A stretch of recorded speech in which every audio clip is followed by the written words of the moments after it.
Rajasthan coaching institute control and regulation bill 2025 यह bill विधानसभा में पारित हो गया। उम्मीद से इतर बिल पर बहस हुई। हमने सत्ता पक्ष को तो सुना ही, विपक्ष को भी सुना। बिल का ऑब्जेक्टिव क्लियर है, कंट्रोल एंड रेगुलेशन। क्या ये ऐसा कर पाएगा? सुधारों के साथ लौटा तो लगा था शायद। हुआ क्या है? कुछ बातें कड़ी की गई, कुछ में ढील नजर आती है। जो हमारी मजबूरियों को सुन एक पैसा कम नहीं करते, उनकी माली हालत का ख्याल रखते हुए जुर्माना राशि घटा दी गई। रजिस्ट्रेशन 50 से 100 के दायरे में ला दिया। फीस को रेगुलेट करने की जरूरत महसूस नहीं की गई, और भी बहुत कुछ। ऑपरेटिव पोर्शन में यह बिल किसके दिल को छुएगा, जिसी पर चर्चा करेंगे। नमस्कार, आप देख रहे हैं प्राइम डिबेट। आपके साथ मैं हूं स्वप्निल। मेरे साथ जो गेस्ट जुड़ रहे हैं आपको इंट्रोड्यूस करवा देता हूं। कांग्रेस की ओर से आशीष हल्दीनिया मेरे साथ हैं। अनीश कुमार नडार प्रदेश अध्यक्ष है ऑल कोचिंग इंस्टीट्यूट महासंघ के। अभिषेक जैन बिट्टू प्रवक्ता है संयुक्त अभिभावक संघ के। मैं आप तीनों का स्वागत कर रहा हूं। कुछ ही देर में बीजेपी के गेस्ट शैलेश कौशिक मेरे साथ जुड़ेंगे। मैं शुरुआत अनीश भाई आपसे कर रहा हूं। किसी एक फिल्म में नहीं अमिताभ बच्चन ने कहा था आज खुश तो बहुत होगे तुम। यही मैं आपसे कहना चाहता हूं कि आज खुश तो बहुत होंगे आप लोग। खुश नहीं, हम बहुत उदास हैं अभी भी जी। अच्छा, क्योंकि इसमें बहुत से ऐसे प्रावधान हैं जो कोचिंग संस्थानों के जिंदा रहने के लिए एक बहुत बड़ा सवाल बनकर सामने है। जैसे कि अगर किसी कोचिंग संस्थान को बर्बाद करना हो तो उसके कॉम्पिटिटिव संस्थान को सिर्फ कुछ बच्चे वहां से लेने हैं और एक टीचर लेना है। ये तो आपकी आपस की पॉलिटिक्स है। कभी भी फीस वापसी के नाम पर उस कोचिंग की कमर तोड़ सकता है। अनिश भाई, ये तो आपकी आपसी पॉलिटिक्स है। नहीं, आपसी पॉलिटिक्स नहीं है। इसमें सरकार का क्या लेना देना है? लेकिन अब इस आपसी पॉलिटिक्स को भुनाने के लिए सरकार ने एक माध्यम दे दिया प्रतिद्वंदियों को। अरे 5 लाख से जुर्माना घटा दिया महाराज, उसका तो थैंक यू कहोगे आप लोग। 2 लाख पे ला दिया, 50,000 पे ला दिया, क्या लोगे? नहीं, जुर्माना वाकई घटा दिया। लेकिन 2 बार के बाद सीधे उसका लाइसेंस रद्द है। तो कितनी गलतियां अलाउ करें आपको भाई? जमीन भी कुर्क करने की, तो इतने बड़े अपराधी थोड़ी है कोचिंग संचालक की। आप कह रहे हैं कि जमीन भी कुर्क करेंगे। अरे भाई, एक बार चूक, एक बार गलती, तीसरी बार किस बात की माफी? इतना तो माफी नहीं हो, लेकिन जो प्रावधान रखा गया है, जो दंड रखा गया है, वो ऐसा है जैसे कि कोई बहुत बड़े अपराधी के साथ किया जा रहा हो। नहीं, छोटे कोचिंग इंस्टीट्यूट के लिए 2 लाख बड़ी रकम होगी, बड़े बड़े कोचिंग इंस्टीट्यूट्स के लिए तो 2 लाख मायने क्या रखते हैं? धन्यवाद देना चाहता हूं आपके चैनल को। पिछली बार जब ये कोचिंग नियामक आयोग पर बहस चल रही थी, तब आप यहाँ पर बहस कर रहे थे।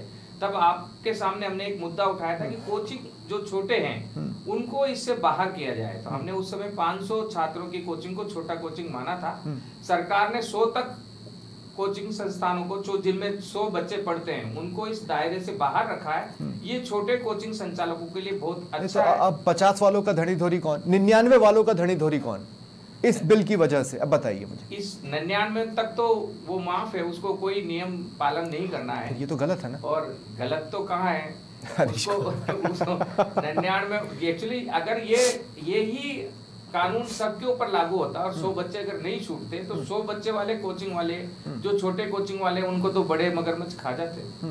तो बड़ी कोचिंग ही बचती। और आप भी जानते हैं बड़ी कोचिंग वाले कितने अप्रोच रखते हैं और किस प्रकार। आप एक साथ फीस लौटाने की बात का जिक्र कर रहे थे। मैं आपसे ये कह रहा हूँ कि अगर किसी पेरेंट्स की माली हालत ठीक नहीं होती है तो आप उसका 1 रुपए तो कम करते नहीं है। अपने लिए आप बड़ा रोने चले आए अनीश भाई। नहीं, हमें तो रोना इसलिए आ रहा है कि हमने हमेशा टैक्स दिया है, कभी टैक्स में कोताही नहीं की, जीएसटी देते हैं।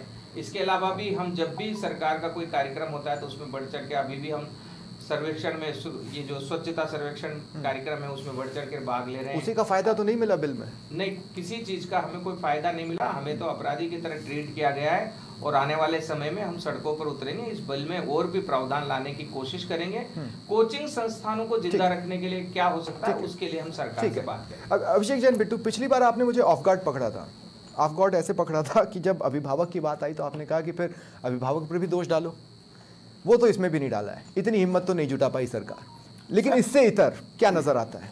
सर, आज जिस प्रकार से ये बिल पेश हुआ और पारित हुआ तो मुझे ये लगा कि ये सरकार खुद अपने आप में कंफ्यूज है कि उनको बच्चों को बचाना है या कोचिंग संचालकों को बचाना है।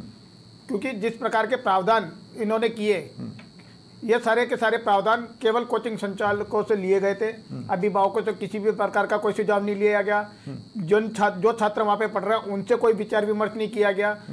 तो इस चीज का हमें खेद है। उसके लिए प्रवर समिति बैठी थी ना, प्रवर समिति बैठी थी, लेकिन उन्होंने केवल कोचिंग संचालकों से मीटिंग करी, स्कूल संचालकों से मीटिंग करी, लेकिन अभिभावक एसोसिएशन को तो नोता तक नहीं दिया गया। बाकायदा हम लोगों ने उप मुख्यमंत्री प्रेमचंद बैरवा जी से टाइम मांगा था, उन्होंने टाइम तक नहीं दिया हमें, तो हम हमारी बात रखे कहाँ फिर।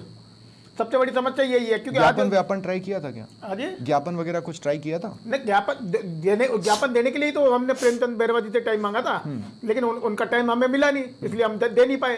और क्या नाम था, मुख्यमंत्री महोदय को फिर भी एक हमने 22 मई को एक लेटर भेजा हुआ है, लेकिन उसके ऊपर भी कोई सुनवाई नहीं हुई, आज तक कोई कार्रवाई नहीं हुई ना। वो हमारा आपत्ति क्या है बिल पर? आपत्ति यही है कि जिस प्रकार से जो ये कानून बनाया गया है, तो ये एक समान कानून होना चाहिए था। अगर एक बच्चा भी किसी कोचिंग संचालक में पढ़ रहा है तो उसके ऊपर भी कार्रवाई का प्रावधान होना चाहिए था। नहीं, 2 सेकंड, फिर ट्यूशन और कोचिंग में अंतर क्या रह जाता? सर, ट्यूशन और कोचिंग, जो बच्चा कोचिंग संचालक के तौर पर जा रहा है तो उसकी भी व्यक्तिगत उसके प्रति भी जिम्मेदारी बनती है। कोई ये थोड़ी ना कि 1000 अगर जिसमें 100 से अधिक बच्चे पढ़ेंगे केवल उसी की जिम्मेदारी बनेगी। अगर एक बच्चा अगर किसी के पास पढ़ रहा है, अगर वो टीचर अगर उसके साथ गलत हरकत कर दे, कोई उसके साथ अगर उसके वो मतलब आत्महत्या के लिए उकसा दे, तो उसके ऊपर क्या कार्रवाई होगी? पर ये तो साबित करना वैसे भी मुश्किल था ना। नहीं तो साबित तो आज तक इतने सारे केस हो चुके हैं, किसमें साबित हुआ कि किसने आत्महत्या के लिए उकसाया? मैं यहाँ एक आपत्ति दर्ज करना चाहूंगा। पहली बात तो बिट्टू जी को ये खुशखबरी मैं सुना दूं कि जो समिति गठित हो रही है उसमें अभिभावकों की तरफ से भी 2 सदस्य लिए जाएंगे। अभी तक तो ये नहीं पता कि वो कौन से अभिभावक लिए जाएंगे। लिए तो जाएंगे। पर अभिषेक भाई, आपको नहीं लिया का मतलब ये थोड़ा ना कि अभिभावक नहीं हो। मैं वो नहीं कह रहा हमें लो, मैं तो ये कह नहीं रहा कि हमें लो। हम तो ये कह रहे कि जो जेन्युइन अभिभावक है उनको लिया जाए, ये नहीं कि इसको राजनीतिक पोस्ट बना दिया जाए और पार्टी स्तर पर किसी को नियुक्त कर दिया जाए। उनके भी बच्चे हैं, इसमें भी कोई दो राय नहीं है। पर इनके हिसाब से सुपर 30 से लेकर सुपर 99 तक कोचिंग नहीं है। बिल्कुल नहीं, हमारा तो एक ही निवेदन था कि अगर जब जो भी आत्महत्याओं की घटना होती है, सबसे बड़ा सवाल यही था, उस पर ये बिल टैकल कर रहा है क्या? लाने का प्रावधान भी यही था कि भाई आत्महत्या कैसे रोकी जाए, बच्चों को कैसे सुरक्षित वातावरण दिया जाए, माहौल कैसे दिया जाए, लेकिन इसके ऊपर तो चर्चा ही नहीं हो रही है यहाँ पे। आप केवल जो भी चर्चा हो रही है, आज हमने कल भी देखा था कि भाई प्रवर समिति की बैठक हुई थी, उसमें भाजपा और कांग्रेस दोनों मिलकर के एकजुट हो गए कोचिंग संचालकों के ऊपर जुर्माना घटाने के लिए। ये कौन सा तरीका हुआ भाई? अगर दोषी अगर केवल कोचिंग संचालक है तो उसके ऊपर उसकी मान्यता रद्द करने के ऊपर प्रावधान होना चाहिए, उसमें कड़ी से कड़ी सजा का प्रावधान होना चाहिए। और मैं ये कह रहा हूँ कि मैं तो आपको ये भी कह रहा था, आपको पिछली बार भी कहा और अभी भी कह रहा हूँ, अगर अभिभावक अगर आपको दोषी लगता है तो उसको सजा तो दो, जिससे बच्चों अगले अभिभावकों को सबक सिखाया जा सके। ठीक है, मैं शैलेश कौशिक जी बीजेपी की ओर से मेरे साथ जुड़ चुके हैं। शैलेश भाई, मैं आपका भी स्वागत कर रहा हूँ समाचार प्लस पर। मैं कुछ ही देर में आपके पास आऊंगा। इससे पहले आशीष भाई, आपसे भी मेरा सवाल है। देखिए, सबसे पहले तो मैं थैंक यू कहता हूं कि एक तो आपने बिल के बारे में सुन लेने दिया, आप लोगों का ज़मीर जागा कि नहीं, इस बार प्रदेश को सुन लेने देना चाहिए, उसके लिए तो थैंक यू। दूसरा, आप लोगों ने कुछ सॉलिड पॉइंट्स उठाए, लेकिन उन सॉलिड पॉइंट्स पर वो स्टैंड नहीं लिया जिसकी उम्मीद मुझे विपक्ष के तौर पर थी, क्योंकि शायद कलाम को सलाम है, या अगर मेरा इशारा आप समझ रहे हैं तो मुझे नहीं पता क्या है हल्दीनिया भाई, क्यों विपक्ष वैसे पुरजोर तरीके से विरोध नहीं कर पाया जिसकी मैं उम्मीद पाल रहा था। मैं हताश हूं, कई पेरेंट्स भी हताश होंगे शायद।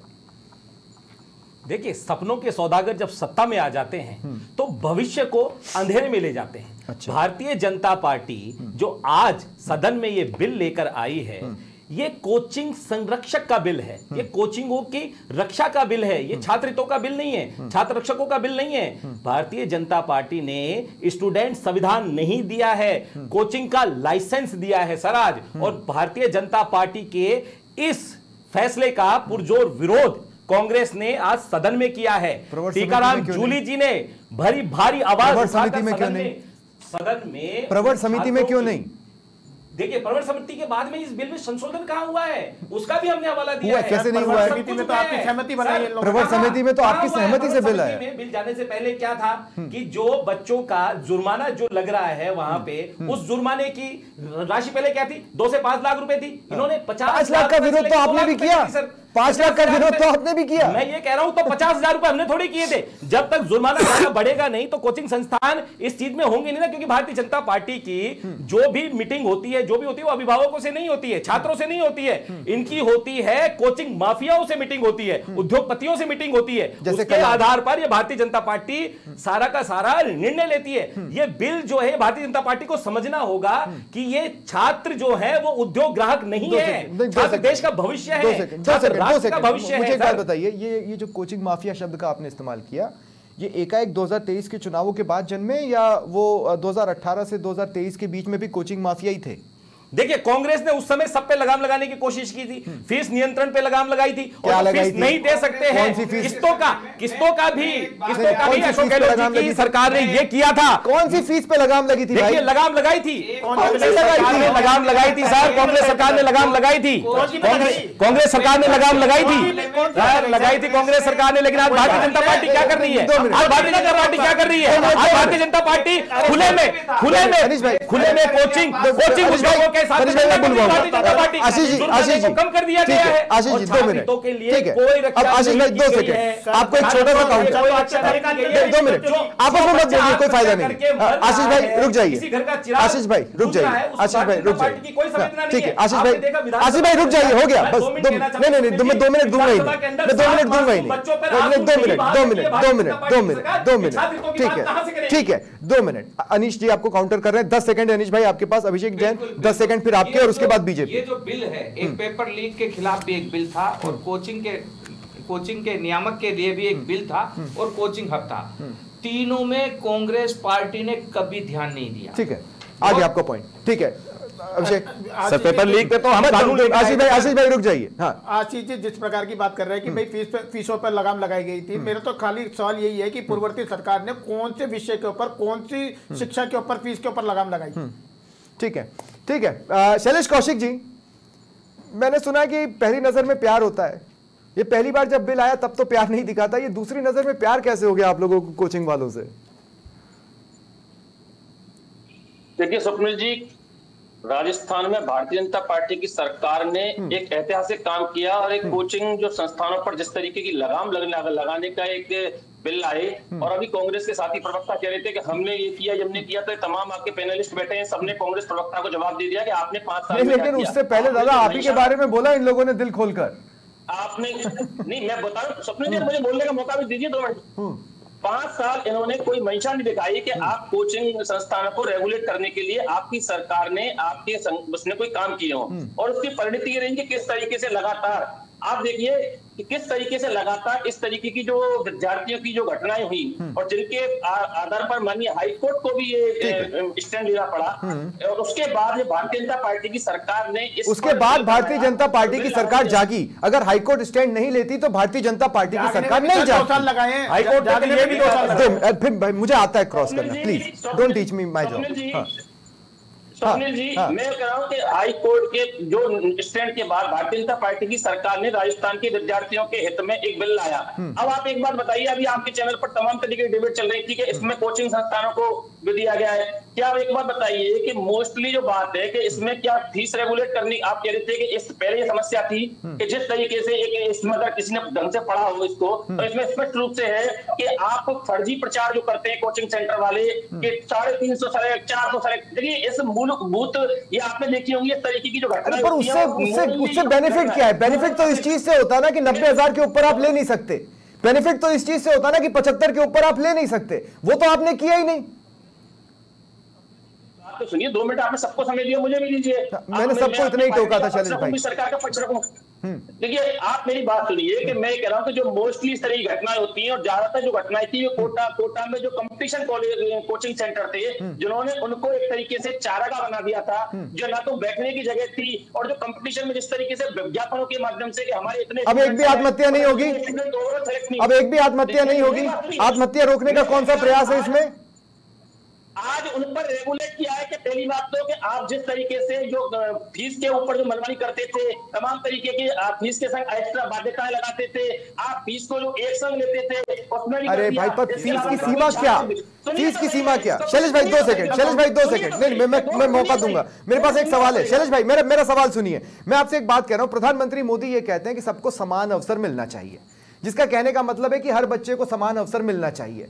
कहने का मतलब यह कि जो 25,000 दे सकता है वो 25,000 दे, और जो 1.5 लाख दे सकता है वो 1.5 लाख दे। ये तो नहीं है ना इसका मीनिंग। इसका मीनिंग ये है कि एक कॉमन कोई ऐसा ग्राउंड हो जिस पर उसको भी उस संस्थान में पढ़ने का मौका मिले जिसमें वो पढ़ना चाहता है। ये बिल इसको एंश्योर नहीं कर रहा। ये बिल आत्महत्या रोकने के लिए कोई कदम नहीं उठा रहा। ऑलरेडी जिस व्यक्ति के पास बर्डन पड़ा है जिले का, उस पर आपने एक और बर्डन डाल दिया। वो क्या उसमें कुछ कमाल कर देगा? आप राजीव की बात करते हैं कि जिले का जिसका बड़ा, जिले के अधिकारी की जिम्मेदारी है, उसका काम है। आप ऐसी बात कैसे कर सकते हैं अपने चैनल पर? अरे जैसे मैं कह रहा हूं ओवर बर्डन कर दिया आपने उसको। आप इस तरीके की बात कर कैसे सकते हैं? कलेक्टर की जिम्मेदारी है कि वो निभाएगा, क्या काम करेगा कलेक्टर? अगर उसके समिति में तमाम तरीके की एजुकेशन उनकी जिम्मेदारी है, अभिभावकों को भी लिया है, उनने कोचिंग सेंटर को लिया है, पुलिस के अधिकारियों को लिया है, उनने मेडिकल के लोगों को भी लिया है। आप ऐसी बात करें क्या नहीं करेगा? रेगुलेट बिल के माध्यम से शिकंजा कसेगा, शिकंजा कसने के माध्यम से तमाम तरीके की बात होंगी, और जिसके अंतर्गत चाहे जुर्माने की व्यवस्था हो, चाहे रद्द करने की व्यवस्था हो। सुभाष गर्ग जी तो आपके अपने हैं ना, सुभाष गर्ग जी तो आपके अपने। उन्होंने सबसे पहला सेंटेंस ये बोला कि वापस प्रवर समिति को भेजो। देखिए सुभाष गर्ग जी आपके अपने, आपके इलाके से। मैं ये कह रहा हूँ सुभाष गर्ग जी हमारे अपने प्रवर समिति को। सुभाष गर्ग जी तो क्या क्या बोलते हैं, सुभाष गर्ग जी की छोड़िए, क्या क्या बोलते हैं सुभाष गर्ग जी के विषय में? ज्वाइंट है ना। लेकिन प्रवर समिति के बोलने की बात यह है कि जब प्रवर जो बहुमत के साथ पास हुआ, ठीक है, किन माध्यमों के माध्यम, इसमें भी ध्वनि मत की जरूरत थी क्या? इसमें इंडिविजुअल वोट्स नहीं हो सकते थे? देखिए जो सदन का नियम है उसको ना तो मैं कर सकता हूं ना आप कर सकते हैं। सदन के नियम के अंतर्गत जिस तरीके से बिल पास होते हैं, जिस जगह हाथ उठाकर सहमति होती है, जिस जगह वोट की सहमति होती है, वो सदन के नियम है, उसको मैं और आप नहीं कर सकते। ठीक है शैलेश भाई। अब अभिषेक जैन बिट्टू क्या बोलना चाह रहे थे, जोड़िए। मैं तो इनसे ये कहना चाह रहा था कि मुझे इस बिल के अंदर ये बता दीजिए कि कौन से जितने भी आत्महत्या हुई इनमें से किसी भी एक की अगर जांच का आधार बना करके इसके अंदर प्रावधान किए गए हो बिल के अंदर, तो मैं मानता हूं कि हाँ ये बिल बिल्कुल उचित है। इसमें अभिभावकों का हित रखा गया, विद्यार्थियों के भविष्य का सुरक्षित रखा गया, तो इन चीजों के ऊपर तो कोई चर्चा ही नहीं है। आज भी अभी भी भाई साहब बीजेपी के प्रवक्ता साहब बोल रहे हैं, इतनी बात बोल रहे हैं, केवल वो सारी कोचिंगों को संरक्षण वाली बातें बोल रहे हैं, उनको लगाम लगाने वाली कोई बात ही नहीं हो रही है। तो शैलेश भाई सवाल ये है, पेरेंट्स का सवाल ये है कि इसमें आत्महत्या कैसे रुक रही है, और इसी में एक सप्लीमेंट्री सवाल मैं भी जोड़ रहा हूं। छोटा सा सवाल है, मैं सिर्फ ये पूछना चाह रहा हूँ। एक क्वेश्चन मेरा भी है बिट्टू जी से। आप अपना क्वेश्चन मुझे आत्महत्या के कारण बताइए, विद्यार्थी आत्महत्या क्यों करते हैं? नहीं 2 सेकंड, वेरी इंटरेस्टिंग, कार्रवाई ना होना। 2 मिनट शैलेश कौशिक जी, शैलेश कौशिक जी, अरे अभिषेक 2 मिनट। शैलेश भाई इसी में मेरा सप्लीमेंट्री है ना, सुनिए ना, इसीलिए मैं सप्लीमेंट्री डाल रहा था। मदन दिलावर जी ने स्पष्ट तौर पर कहा कि अभिभावक प्रेशर डालते हैं, उससे भी बच्चे सुसाइड करते हैं। अभिभावकों का इसमें कोई भी इन्वॉल्वमेंट बिल में नहीं है। तो अगर अभिभावक प्रेशर डालते हैं तो वो तो दोषी ही नहीं है, करेक्ट? मैं तो मांग कर रहा हूं सर, अगर हम जिम्मेदार हैं तो हमारे पर भी तो मैं आऊंगा अनिश, आपको भी मौका दूं। आत्महत्या का छात्र, अब मुझे सुनिए 2 मिनट। छात्रों की जो आत्महत्या का मुख्यतः कारण रहता है कि कई बार छात्रों को जबरदस्ती, जैसे मदन दिलावर जी ने बिल्कुल सही कहा कि तो फिर पेरेंट्स इस बिल में क्यों नहीं है? एक लाइन बताइए जिसमें पेरेंट्स पर ओनस डाला गया हो। हमारा एक लाइन जिसमें पेरेंट्स पर ओनस डाला गया हो। अरे सर हम तो यही मांग कर रहे हैं कि सजा हमें भी दो। हाँ सुनिए तो सही। आज कंपटीशन में स्थिति होती है, हर माता पिता चाहता है कि मेरा बच्चा डॉक्टर बने, इंजीनियर बने, उस बच्चे की क्या स्थिति कैसे, और एक बढ़िया से बढ़िया इंस्टीट्यूट में जाए। अब जब बच्चे की स्थिति होती है कि वो उस माहौल को फेस नहीं कर पाता, और ऐसी तो पेरेंट्स पर ओनस क्यों नहीं है, यही तो सवाल है। सुनिए तो सही, आप खिचड़ी पका रहे हो, सीधा सवाल पूछा है कि सजा दो ना हमें। फीस भर दी है, बताइए 3-4 लाख फीस भर दी है, मैं अगर इसको छोड़ के घर जाऊंगा वापस तो फीस को लौटाने का प्रावधान भी इसमें। अरे तो हमें सजा तो दो। मैं रोक रहा हूँ शैलेश भाई, आपको रोक रहा हूँ। अनिश कुमार जी आपके देखिए, आपको मुस्कान आने लगी। मैंने तो शुरू में ही कहा था आज आप लोग बहुत खुश हैं। आप ये तो सिर्फ दिखावे के लिए बोल रहे हैं कि छोटे कोचिंग संचालक ने बड़े कोचिंग संचालक, फायदा सबको पहुंच रहा है, इसमें कोई दो राय नहीं है। पिछली बार आप लोगों के पसीने छूटे हुए थे, उस बिल को कर दिया गया छोटा। आप लोगों ने इस बात पर बिल्कुल आपत्ति नहीं उठाई कि ये सेंटर की गाइडलाइन से मैच नहीं कर रहा है। सेंटर की गाइडलाइन तो साइड कर दी गई। मतलब 16 साल से कम उम्र का बच्चा भी आपके पास आ रहा है, आप उसमें खुश हो कि हाँ साहब आ तो रहा है, कम से कम फीस तो लाएगा, भले 500 लाए, है ना? देखिए 16 साल का बच्चा बड़ा मुद्दा बना हुआ है। जो बच्चा कमजोर होता है उसको जल्दी तैयारी करने की जरूरत है। स्कूल कुछ करे ही नहीं, सारा काम कोचिंग ही करेगी। सभी स्कूल सारी दुनिया खराब है। देखो स्वप्निल भाई, आप इस बात को मानो, सभी स्कूल एक जैसी शिक्षा नहीं देते। कुछ स्कूल ऐसे भी है जो गुणवत्ता से कम की शिक्षा देते हैं, और ऐसे बच्चों को भी पहले से तैयारी करने की जरूरत होती है। और ऐसे कितने बच्चों को कोचिंग वाले बहुत, ये जो 16 साल के बच्चों को शिक्षा देने की जो बात है, ये माता पिताओं का अधिकार है, वो अभिभावक का अधिकार है कि वो अपने बच्चे को कौन से ईयर में कहां शिक्षा के लिए आपके एडवर्टाइजमेंट में कहां ये फोटो आता है कि ये बच्चा 4th क्लास में इतने परसेंटेज लाता था, बहुत बुरी हालत में था और हमने इसको इस परसेंटेज में पहुंचा दिया है? ये तो आपके एडवर्टाइजमेंट में कहीं होता ही नहीं। अब तो एडवर्टाइजमेंट करीब सरकार ने बंद ही कर दिया है। सही तो कर दिया, लेकिन सही तो कर दिया। एक ही लड़के की फोटो हर कोचिंग की, उसमें हम कब तक देखें? बीजेपी के साथी अभी कह रहे थे कुछ बात, बट बिट्टू जी भी कह रहे थे। पहली बात तो बिट्टू जी से हमें ये शिकायत है कि ये हमेशा कोचिंगों के खिलाफ, कोचिंगों के खिलाफ नहीं सर, मैं तो अपने खिलाफ हूं सर। अभिभावक की गलती से हाल ही में जयपुर के एक कोचिंग में एक छात्रा छत पर चढ़ गई, उसे गिरने से बचाया उस शिक्षक, अभिभावक की, शिक्षक की गलती से सम्मानित करने की किसी से जानकारी वो जो 2 मिनट नहीं, हम ऑफ टॉपिक हो जाएंगे, हम ऑफ टॉपिक हो जाएंगे। 2 मिनट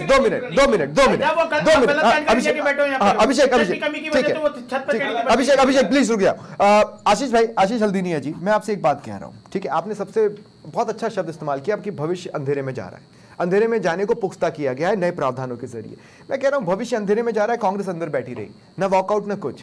अच्छा, ऐसा भी ना पक्ष से ऐसा भी कोई ना की ध्वनि नहीं उठी कि हम हर्ष ध्वनि के साथ ये कहें कि नहीं यार, कांग्रेस ने कोशिश तो की हमारी बात रखने की?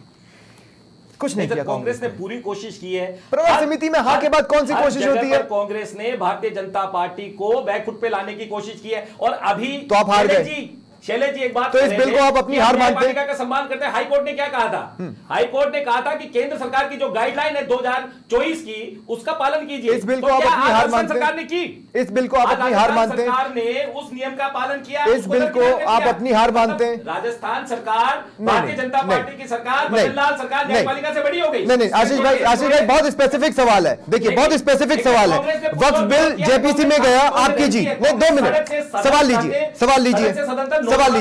अरे सवाल तो लीजिए, सवाल लीजिए। 3 कृषि कानून जो केंद्र सरकार लेकर आई थी वो उनको वापस लेना पड़ा, ये आपकी जीत थी। वक्फ बिल को जेपीसी में भेजा गया, ये आपकी जीत थी। ये बिल आया और पास हो गया, तो ये आपकी हार है विपक्ष के तौर पर? देखिए, विपक्ष ने विधानसभा के अंदर पुरजोर कोशिश की है, और जिस दिन हमारी सरकार आएगी, छात्र हितों के पूरे काम होंगे। जो भारतीय जनता पार्टी आज छात्रों के साथ में ये बिल स्क्रैप डाउन कर देंगे, उनके ऊपर कुठाराघात कर रही है, उसका हम ये हिसाब लेंगे। 2 मिनट आप इस बिल में सुधार, 2 मिनट आशीष भाई 2 मिनट।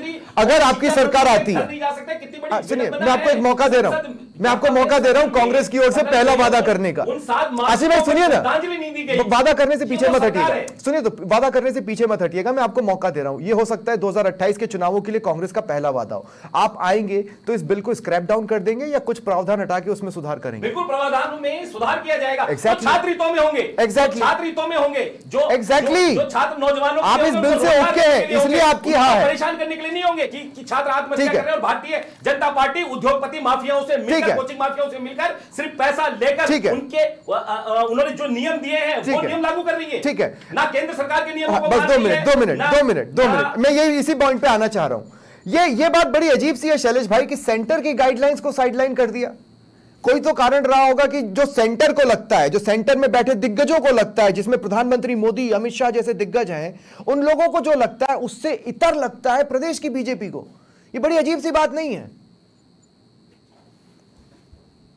देखिए, अभी बात आप ये कर रहे हैं कि सेंट्रल की गाइडलाइन, प्रदेश की गाइडलाइन। प्रदेश की सरकार ने, भारतीय जनता पार्टी की सरकार ने उन मानकों को जो उसमें है उनके आधार पर जो आवश्यक सुधार और संशोधन करते हुए ये प्रस्ताव पास किया है, जो बजट में ये क्या कहते हैं बिल पास किया। लेकिन अभी कांग्रेस के प्रवक्ता एक बात कहते हैं, इनसे तो पूछ लेते हैं, छात्रत्व का गुणगान कर रहे थे, कितने गुणगान किए हैं 5 साल में छात्रत्व? नहीं, पर मैं ये कह रहा हूँ कि सेंटर को ये लग रहा है कि 16 साल का बच्चा, नहीं 16 साल तक का बच्चा कोचिंग में न जाए, ये सेंटर को लग रहा है। प्रदेश को ऐसा क्यों लग रहा है कि वो चला जाए?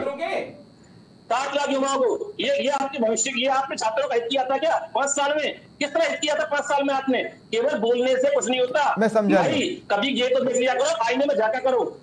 लेकिन शैलेश भाई मुझे बताइए ना, मुझे एक बात बताइए, मुझे ठोस कारण बताइए। अगर सेंटर की गाइडलाइन को साइडलाइन किया गया तो तर्क पे किया गया होगा ना, तो वो तो सुनाया ही नहीं हमें कि 16 साल से कम उम्र का बच्चा कोचिंग में न जाए। ये कह रहा है सेंटर, मतलब ये कह रहे हैं प्रधानमंत्री मोदी, ये कह रहे हैं होम मिनिस्टर अमित शाह, प्रदेश सरकार कह रही है कि नहीं साहब जा सकता है। तो उसका कोई तो कारण बताइए, उसका कारण बताइए प्लीज, सुप्रीम कोर्ट तक ने कहा स्पेसिफिक कारण। इसके बाद भी ये तो न्यायपालिका से बड़े हैं। 2 मिनट, हाँ स्पेसिफिक कारण प्लीज।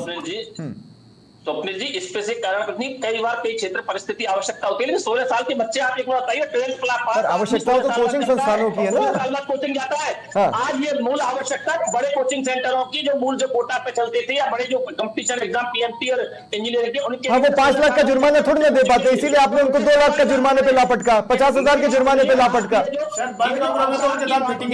घटनाएं थी मूल, मैंने कहा था कि जो माफिया के साथ है मीटिंग भारतीय जनता पार्टी की, छात्रों के सपनों से कोई मेरे पास समय खत्म हो चुका है, मेरे पास समय खत्म हो चुका है। मैं आप सबको, मैं सुनिए, मेरे पास समय खत्म हो चुका है, मैं आप सबको 20-20 सेकंड देता हूं, ठीक है? उसमें आपको जो बोलना है बोलिए, मैं भी बीच में नहीं टोकूंगा। 20-20 सेकंड सबके। अनिश सबसे पहले 20 सेकंड आपके। हाँ, जैसा कि मैंने कहा 16 वर्ष के बच्चों को पढ़ने की अनिवार्यता उन क्षेत्रों में है जहां शिक्षा कमजोर है, जहां स्कूल का ढांचा कमजोर है, वहां के बच्चों को दूसरे बच्चों के बराबर आने के लिए 16 साल के बच्चों को शिक्षा का दर्जा, शिक्षा करने का अधिकार देना चाहिए, कोचिंग में आने का अधिकार देना चाहिए। दूसरा, जो सुसाइड हो रहे हैं 99% बच्चों के दबाव में हो रहे हैं, माता पिता के दबाव में हो रहे हैं, और माता पिता ये अनिश भाई ऐसा नहीं कहा जा सकता, आई एम सॉरी, ऐसा नहीं कहा जा सकता, ये बहुत वन साइडेड स्टेटमेंट है। 2 मिनट बस हो गया, आपका समय खत्म है। अनिश भाई आपका समय खत्म है। अभिषेक जैन बिट्टू 20 सेकंड आपके। अब सर मैं तो ये कहना चाहूंगा कि ये जो बिल लेकर के राजस्थान सरकार आई है, हम उसका पुरजोर विरोध करते हैं, और आगे आने वाले समय में इसका विरोध आपको सड़कों पर भी नजर आ जाएगा। और इसमें जो हम जो मुझे लगता है कि इसके अंदर जो अभिभावकों की जो जिस प्रकार से अभी कोचिंग संचालक मोदी हमारे बता रहे थे कि भाई 99% अभिभावक दोषी है, तो अभिभावकों को सजा का प्रावधान क्यों नहीं करवाया आप लोगों ने? ठीक है, आशीष हल्दीनिया 20 सेकंड आपके। अब देखिए सर, मैं ये चीज कहना चाहता हूं कि भारतीय जनता पार्टी अगर इस बिल को इतना अच्छा बता रही है, तो फीस में इन्होंने कोई प्रावधान क्यों नहीं किया? फीस पर कोई लगाम क्यों नहीं लगाई? उसके बाद में जो हॉस्टल चार्ज लगता है, आज प्राइवेट हॉस्टल चल रहे हैं, उस पर लगाम क्यों नहीं लगाई? और उसके अलावा विधानसभा में इनके मंत्री ने कहा था कि मनोवैज्ञानिक काउंसलिंग का भी हम वहां पर ये इसमें सब्जेक्ट रखेंगे, तो क्या हुआ उसका? ठीक है, क्या हुआ? और कैरियर बस आशीष भाई प्लीज अब रुक जाइए। आशीष भाई अब रुकना पड़ेगा आपको, आपका समय खत्म हो चुका है। शैलेश भाई 20 सेकंड आपके हैं। अब देखिए स्वप्निल जी, जो बिल आया है, राजस्थान के जिस तरीके से लंबी समय से घटनाएं हो रही थी, निश्चित रूप से राजस्थान की सरकार ने इस बिल के लाकर जो कोचिंग संचालकों की मनमानी थी उस पर रेगुलेट करने का प्रयास किया। दूसरे कांग्रेस के साथी कह रहे थे हॉस्टल, आप पढ़ के देखिए, इसमें जो इंस्टीट्यूट के हॉस्टल है उनका उल्लेख है, मानिए प्राइवेट हॉस्टल की बात नहीं, प्राइवेट इंस्टीट्यूट के हॉस्टल का उल्लेख है। ठीक है, मेरे पास समय खत्म हो चुका है। बहुत बहुत शुक्रिया, बहुत शुक्रिया आप सभी का मेरे साथ जुड़ने के लिए। लास्ट सेंटेंस मेरा यही है, ये बिल किसका दिल जीत रहा है ये समय ही बताएगा। बहुत बहुत शुक्रिया आप सभी का मेरे साथ जुड़ने के लिए। ये था प्राइम डिबेट। नमस्कार।